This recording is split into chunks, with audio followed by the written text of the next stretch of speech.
Émission spéciale Noël en direct depuis la station de Pradely-Saumon en Haute-Savoie. De retour sur Sensation, merci de nous rester fidèles. Nous sommes toujours installés dans la très chaleureuse résidence des Soldanelles au Pradely. Avec moi toujours Grégory Canalet. Émission spéciale fête de fin d'année au sport d'hiver. Et justement Grégory, vous allez nous parler maintenant de sport et d'un événement à la résonance planétaire. Les Jeux Olympiques d'hiver, la France a accueilli la manifestation à 3 reprises. Et les tout premiers JO du genre se sont tenus à quelques kilomètres d'ici. Grégory. Et oui Raja, la première édition s'est tenue effectivement à Chamonix en 1924. La ville de Haute-Savoie est préférée à l'époque à la Vosgienne Gérard Maire et à Luchon-sur-Bagnères dans les Pyrénées. Alors attention, on ne parle pas encore de JO d'hiver à l'époque. Lorsque l'ouverture des Jeux de Chamonix est proclamée le 24 janvier, ils sont officiellement une simple semaine internationale des sports d'hiver.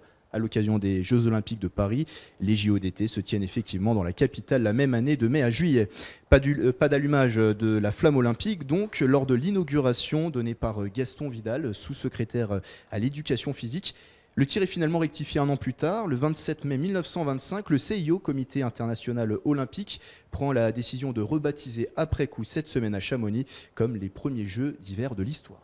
Alors à quoi ressemblait cette première ?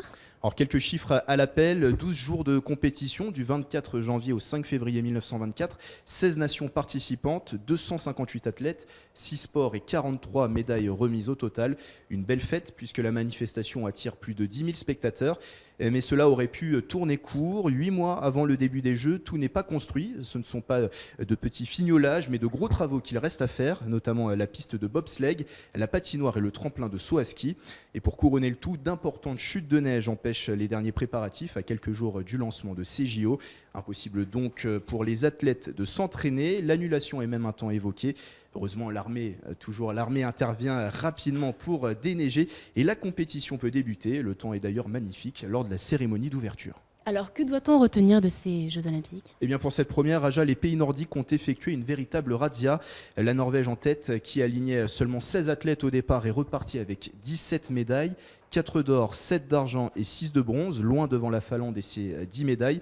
L'un des héros de ces JO, c'est incontestablement le fondeur norvégien Thorleif Haug. Dès le début des Jeux, il impressionne en remportant le 50 km avec plus de 2 minutes d'avance. Une épreuve où il remonte pas moins de 20 concurrents, pardon, j'ai été un peu trop généreux, 20 concurrents avant de s'imposer. Malgré la plus forte délégation, 46 sportifs, la France, elle, ne glane que 3 petites médailles de bronze. Les tricolores terminent 8e au classement général. Mais qu'importe, les Jeux Olympiques, ces premiers Jeux Olympiques d'hiver sont une réussite. Et comme le disait le célèbre adage, l'important c'est de participer. Alors on va finir sur un chiffre insolite. Et oui, 50 en lice. En 1924, l'Américain Anders Haugen a dû patienter 50 ans avant de recevoir sa médaille de bronze de saut à ski. Privé de 3e place suite à une erreur de marquage, il obtiendra gain de cause en 1974 et recevra sa médaille à l'âge de 83 ans. Merci Grégory pour ces précieuses informations. Alors si vous voulez voir ou revoir cette chronique, on vous donne rendez-vous sur les sites www.sensationalpe.fr. C'est l'heure de marquer une courte pause musicale, un peu de musique, ça fait du bien. La suite, c'est dans un instant. Émission spéciale Noël en direct depuis la station de Pradely-Saumon en Haute-Savoie.